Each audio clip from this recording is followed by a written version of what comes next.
Quando a gente fala sobre sexualidade e gênero, é comum que algumas questões emerjam. É comum que as pessoas perguntem: o que é que faz com que alguém se sinta mulher? O que é que faz com que alguém se sinta homem? O que faz com que eu me sinta quem eu sou?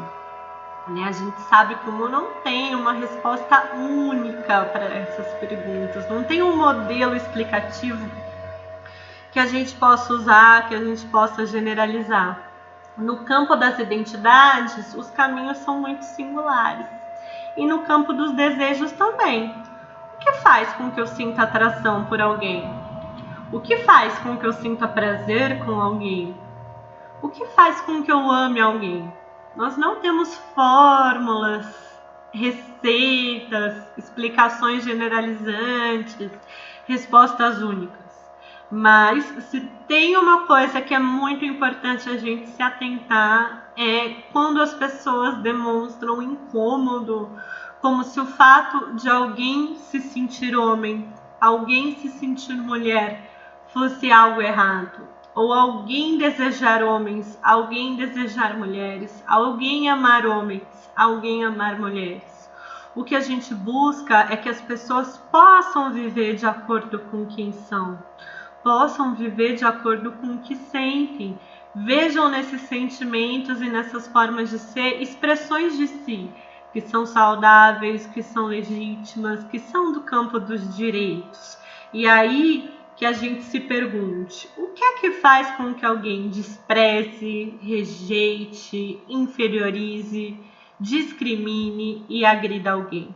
Pensando como são tão frequentes os preconceitos, as discriminações e as violências na nossa cultura. Então, quando eu escuto alguém na clínica, eu preciso considerar que a gente vive numa cultura, é como ser um peixe na água que nada, e essa cultura é atravessada por preconceitos, por discriminações, por estigmatizações, por exclusões. Então, escutar alguém que de alguma forma é alvo de preconceito, de discriminação, de estigmatização, eu estou me baseando aqui no livro da Marina Castanheira, a gente precisa escutar como que essa pessoa vê a sua identidade. O que ela conhece sobre a forma de ser? Como que os preconceitos, eles participam, eles atravessam a compreensão que a pessoa tem sobre si mesma, a visão que a pessoa tem sobre si mesma. Como é quando essa pessoa conta a sua história? Ela faz explicações para os seus sentimentos, desejos e experiências, e aí a gente vai percebendo se os padrões culturais foram internalizados, para ali na escuta clínica ser um momento de elaboração. Como que ela articula os sentimentos, desejos e experiências numa narrativa? Então a gente vai trabalhando a imagem que a pessoa tem de si mesma, a relação da pessoa consigo mesma e como que preconceitos, discriminações e estereótipos podem estar presentes por terem sido internalizados e haver ali no momento de escuta para ela um processo de elaboração e de ressignificação. Como nós vimos na nossa aula sobre orientações sexuais, quando são internalizados padrões culturais, pode haver um processo em que a pessoa dirige, esses processos excludentes, esses processos violentos, ela acaba dirigindo para si mesma, ela internaliza padrões que fazem com que ela veja a si mesma com culpa, veja a si mesma com vergonha, veja a si mesma com ódio, como nesse relato do vídeo It Gets Better. E aí, como trabalhar isso na clínica? É bem interessante como a Marina Castanheira nos traz a questão da internalização dos preconceitos. A Marina Castanheira, ela fala assim: não esqueçamos de que as pessoas estigmatizadas são objetos de agressões contínuas. Não é possível esquecer as gozações, as piadas, os estereótipos e as desvalorizações relativamente constantes e conscientes às quais as pessoas são expostas no cotidiano. A pergunta que se coloca não é a de saber se tudo isso as afeta ou não, pois é evidente que sim. mas é de saber o que fazem com a cólera que sentem. Então, reconhecer como a gente vive numa sociedade com muitos preconceitos, discriminações, estigmas, e no espaço de escuta clínica e promovendo um maior reconhecimento de como esses elementos se fazem presentes na relação de cada pessoa consigo mesma.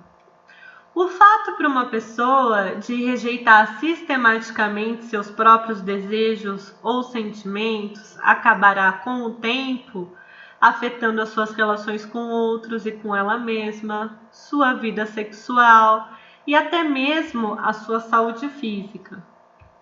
Esse processo pode chegar à repressão habitual de certas emoções, provocando problemas importantes para as relações sociais e a intimidade. Aqui a gente vê como reconhecer os padrões culturais, como esses padrões de normalidade que a gente vem discutindo ao longo da aula, é também reconhecer fatores que podem ter grandes impactos e ser bem prejudiciais para a saúde psicológica da pessoa, como ela vê a si mesma, o seu corpo, a sua intimidade, os seus desejos, as suas relações.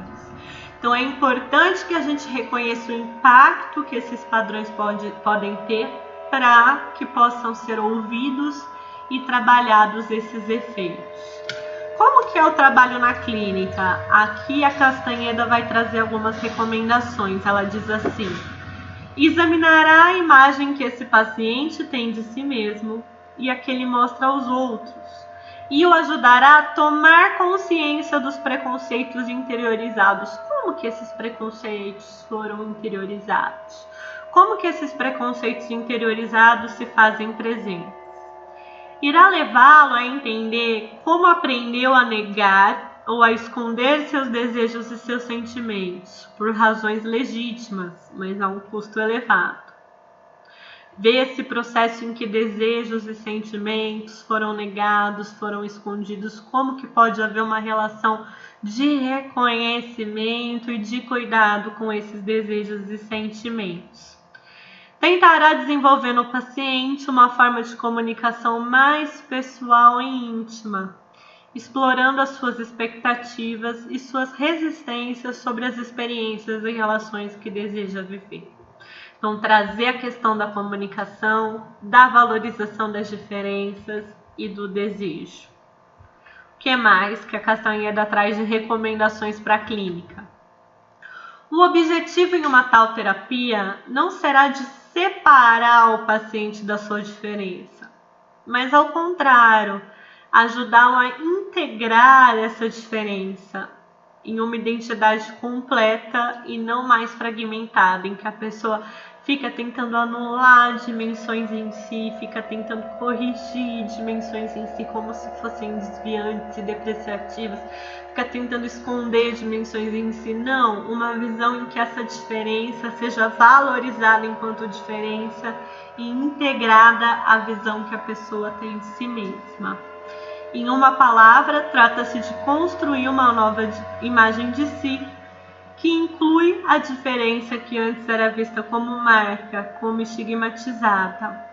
O objetivo não é o de viver feliz apesar da diferença, mas de fato a partir dela e graças a ela. Que a gente perceba então como esse modelo de normalidade que tanto traz sofrimento, esse modelo de normalidade que a gente vem discutindo desde o início da aula, um modelo de normalidade não é uma questão das pessoas buscarem alcançá-lo, buscarem corresponder a eles para se sentir bem. Não, na verdade esse modelo de normalidade traz muito sofrimento.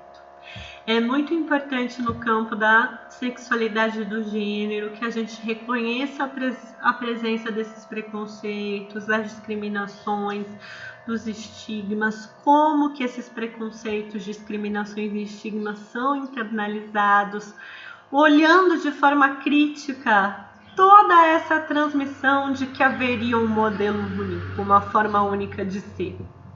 É um caminho pela frente para que as diferenças elas possam ser reconhecidas e possam ser valorizadas e que as pessoas possam, em sua relação, na relação de cada pessoa consigo mesma, na imagem que cada pessoa tem de si mesma, na compreensão que cada pessoa tem de si mesma, que possa haver um processo que integre essas diferenças. Quando a gente fala sobre sexualidade, gênero e multiplicidades, nós estamos falando de reconhecimento e valorização das diferenças.